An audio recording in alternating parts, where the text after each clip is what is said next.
Va buni nima qilgan, buni ichini torpedalar ham Mercedes Benz'da, ya'ni haligi yeshka, seshkalardiki boru, richaglar, rollari hamma yo'q Mers'niki.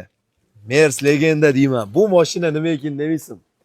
Bu mashina geligu yopilishlari. Lada bu. Niva 1.6 объемda benziniy motorda.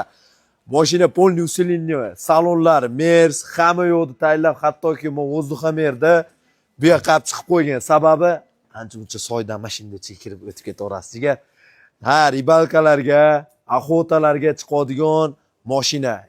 Neubivaymi, hali tog'larga yuradigan mashina shu bo'ladi. 4VD 90-yilgi 1.6 benzin balon diskalariga ahamiyat beryapsiz. Bu yerlarni ham atek qilingan 450 mingga. Buni o'zini отдельно oladigan klientlari, aka-ukalar bo'ladi.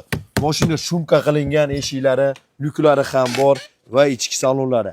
Sidenyalari ham Mercedes'niki. Patologlarini ham polni Mers qilingan. Ichidan Mers hidi kelyapti. Jigar haqiqatan hidni ham olib kirib joylab qo'yganmi? Biratlar, mexanika, mana ichki salonlar, orqada ham mestalari bor. Mana mestalari bemalol oshnog'ani bilan ribalkaga shunday chiqib, hamma yo'l охоталарga, damagani tog'larga chiqib ketib yuraverasiz. 450 mingga 90-yilgi Lada va Niva bo'ladi. Bugun 22-oktyabr telefon qilib kelishim narxlarini olamiz.